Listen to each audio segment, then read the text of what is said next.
Capítulo 3. El cuarto de guerra. La mañana desbordaba presurosa, como todos los amaneceres de la montaña sagrada. Caminaba por su ladera orgulloso de portar el traje de guerra que llevaba en mi familia muchas generaciones, hecho de piel de coyote, y con el vinigulasa, el arma ancestral de los sacerdotes nahuales mixtecos, el arma que había defendido esta tierra y a los hombres que vivían en ella por muchos años. Aquella mañana se revestía con honor, con distinción de varios niños que probarían su valía como guerreros, como hombres. Vestidos con su orgullo familiar y ancestral, se veía al joven Kotachi, el futuro nahual de la serpiente del viento, altivo, de mirar profundo, casi nunca sonreía.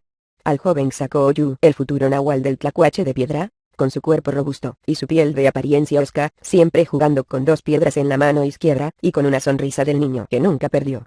14 jóvenes en un examen final de guerra, todos aquellos compañeros y amigos de aquel adiestramiento que nos había robado la infancia, y a la vez nos había hecho únicos. Ese día parecía un día diferente, hasta el mismo aire estaba enrarecido, y cosa curiosa ninguno de los maestros santos se veía por ningún lado. De pronto la tranquilidad de la mañana se vio rota por tambores. Pero espera un momento, eran tambores de guerra, lo cual lo confirmaba el sonido inconfundible de un caracol ahuyentando a las criaturas silvestres. ¿Pero qué es todo esto? Es otra prueba, es otra lección. Mi instinto de preservación me dio un jalón en mis sentidos al percibir sonidos de flechas silbando al cortar el aire. Todos mis compañeros se veían nerviosos, atemorizados. De pronto fuego, de pronto humo. ¿Nos estaban atacando? Sin pensarlo tomé mi vinigulasa que esperaba en mi espalda y busqué con los ojos al enemigo, pero no veía nada. Solo oía los gritos de la muerte caminando en esa ladera, solo olía la sangre desprendida con violencia. Mi respiración se hacía más ligera, pero más violenta. De pronto en la penumbra del humo de chamizos ardiendo, distinguí una figura robusta, enorme, caminando hacia mí. Mis ojos se abrían cada vez más para tratar de descubrir quién era este personaje. De pronto mi atención se centró sobre un detalle que horrorizó mis sentidos. De su mano izquierda y tomado de los cabellos la cabeza del viejo maestro Tuit, el maestro santo, nahual del murciélago, nuestro instructor de guerra. Era un golpe a mi incredulidad y mis sentidos. Mi corazón estaba por estallar de tan fuerte que estaba latiendo.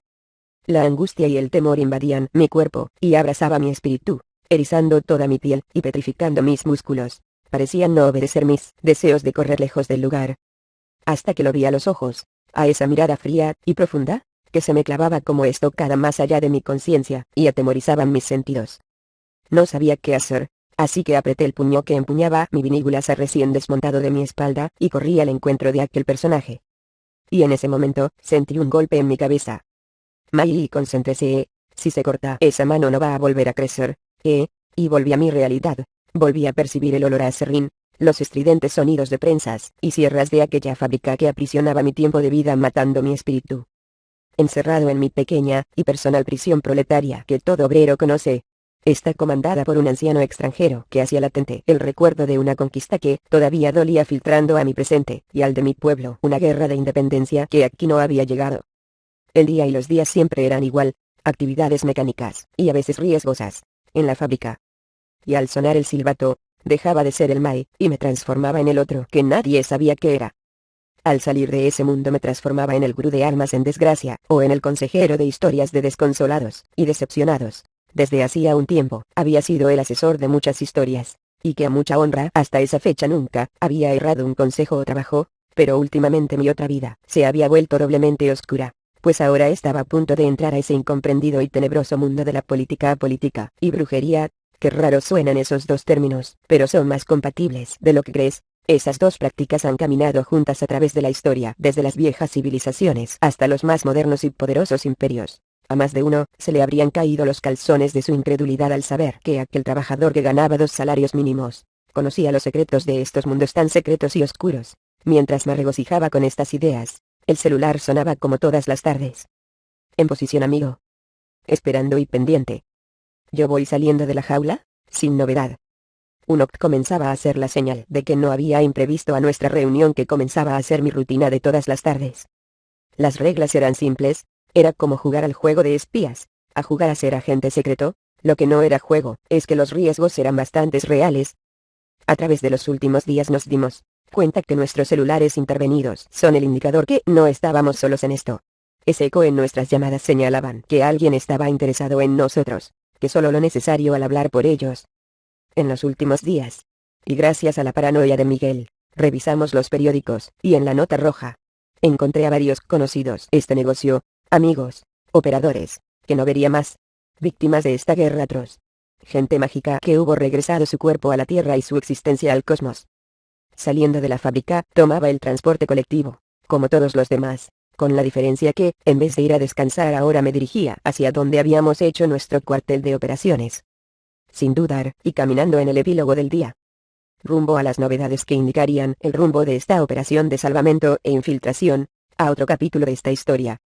La tarde llamaba a la noche mientras bajaba de mi transporte con agilidad pronta. Mi único compañero y cómplice era el silencioso piedrazo que era de mis perversiones, la que sin duda moriría conmigo. Súper delicioso como siempre, consuelo y fiel compañero cuando las dificultades amenazaban mi vida. Y frente a mí una lujosa escuela de nivel superior, el bien bordado pasto, me señalaba que el paisaje había subido varios salarios mínimos. Saludando al guardia, que siempre me miraba con la interrogante más descarada, pues mi presencia iba contrastando con la población bien vestida de aquella universidad privada, mientras iba avanzando mi otra realidad, iba haciéndose más tangible, más viva, tanto que comenzaba a dudar quién era realmente. Sobre mis pasos, unas escaleras que me conducían por debajo de la biblioteca. Llegando a un estacionamiento subterráneo, se podían ver una discreta oficina resguardada por la discreción de su ubicación. Volteando nerviosamente hacia todos los lados, mi vista y paranoia satisfecha, llevó a mi puño golpear una puerta. Mientras ésta se abría prestamente. Buena tarde, directora. Los saludos que comenzaban a hacer nuestra rutina diaria. Una mujer en apariencia dura, pero con una sagacidad e inteligencia, acostumbrada a defender su puesto en un entorno académico masculino. Enigmática mujer hacía unos meses que la conocía, y el enigma en torno a su vida se iba develando. Ella venía de Suiza, escapando del dolor del amor, un dolor que yo comprendía bien, una pena que oscureciendo su alma, la había aferrado a este y a otros proyectos políticos, que prometían un cambio a una lastimera realidad general, pero que su osca necedad de inefable idealismo, la había metido en más de un proyecto como este, saliendo siempre en contra de las circunstancias, razón que la hacía ser infranqueable ante la desesperanza, inteligente y sagaz ante las imposibilidades de la vida, acostumbrada a tomar causas perdidas, causas difíciles en nombre de la ética, en nombre de sus ideales. Ella siempre mantenía la ecuanimidad del equipo, de apariencia dura, pero una profundidad intelectual que nunca había visto en otra persona. Miguel, por su parte, acondicionaba aquel escritorio llenos de papeles, y lo transformaba en una mesa de tarot. Estando en la mesa, la operación era mía, completamente mía. Como siempre, lo difícil es comenzar, no por no saber qué hacer, sino porque al mirar sobre los hombros de ellos, ellos también mirarían el nuestro, y la desigualdad de circunstancias hacia una inquietud constante de una urgencia constante por aplastarnos antes que lleguemos a ser una amenaza para sus intereses, pues deber de ellos era no perder el grado de poder, y el nuestro quitárselos a como diera de lugar.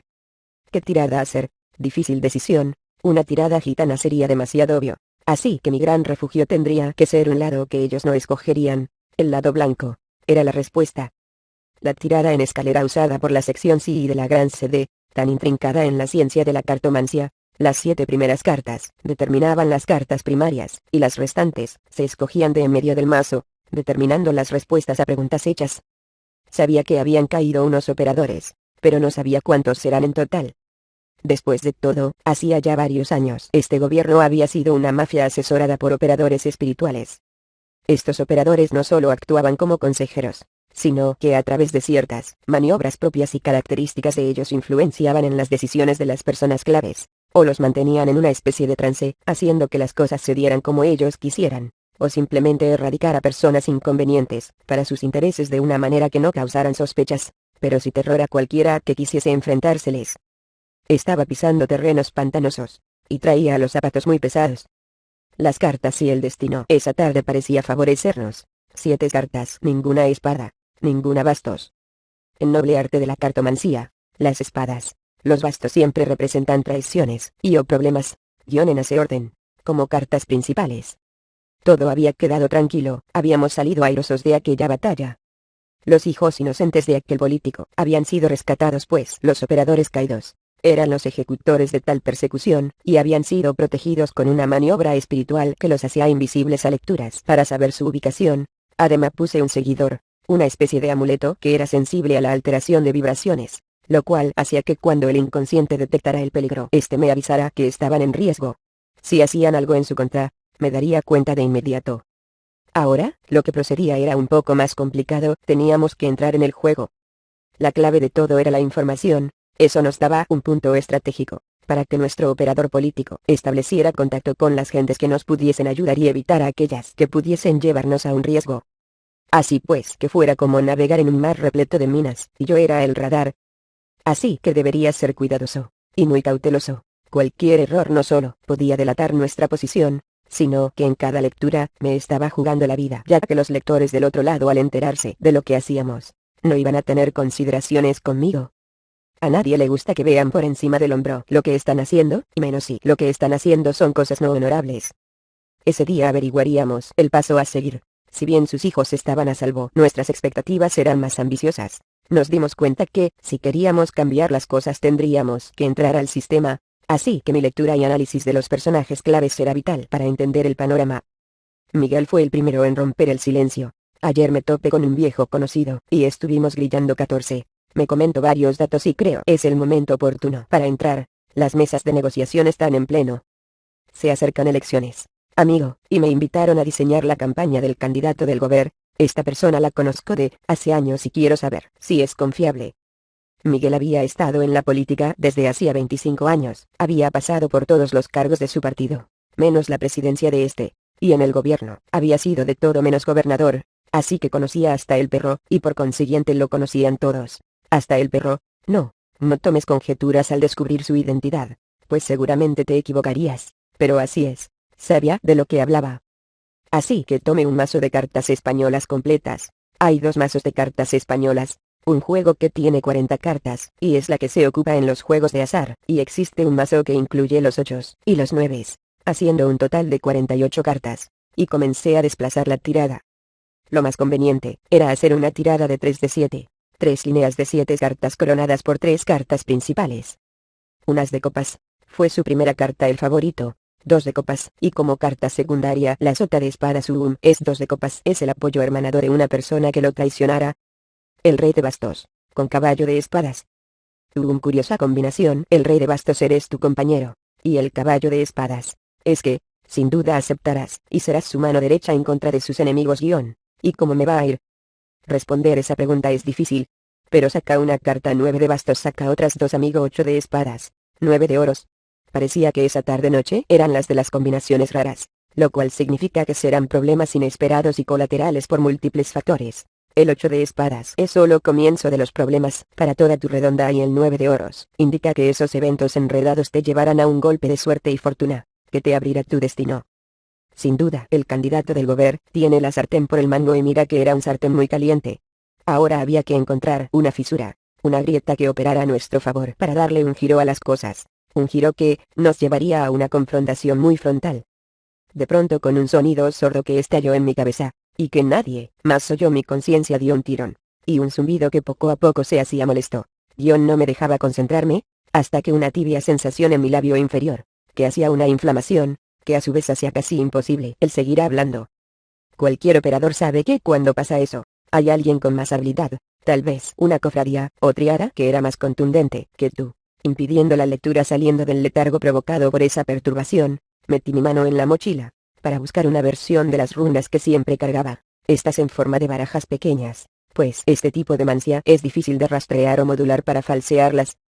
Al comenzar la lectura una nueva fuerza se asomaba entre el misterio, si no era mi aluciné, ni mi cerebro aturdido. Había una tercera fuerza asomándose y cuidando sus intereses. Poco a poco, fui dándome cuenta de la situación. Poco a poco mis recuerdos volvieron a mí, reconociendo la maniobra en mi labio, que muchas veces usé cuando era el otro que no me gusta recordar, y que muy pocos saben que fui. Busqué entre mi bolsa unas galletas que siempre traía para estos menesteres, pues sabía que mi cuerpo requería de azúcar para contrarrestar la maniobra que hacía que mi labio se inflamara, y comencé a barajar las runas, y me apresuré a hacer una tirada de pentagrama. La interpretación confirmaba mis dudas, había no solo una intervención, sino que se trataba de alguien que no solo tenía conocimiento de antigua ciencia, sino que era un operador experto. No había muchas personas con esas características, y a mi mente solo me venía una, pero era imposible, o cuando menos improbable. Ese pensamiento me llevaba en mi pasado años atrás en la sección CI, pues solo un operador que conocía y podría hacerlo, y si así fuera, indicaría que la gran sede estaba detrás de mí. La gran pregunta sería, ¿para qué? O peor aún, ¿de qué lado estaban jugando?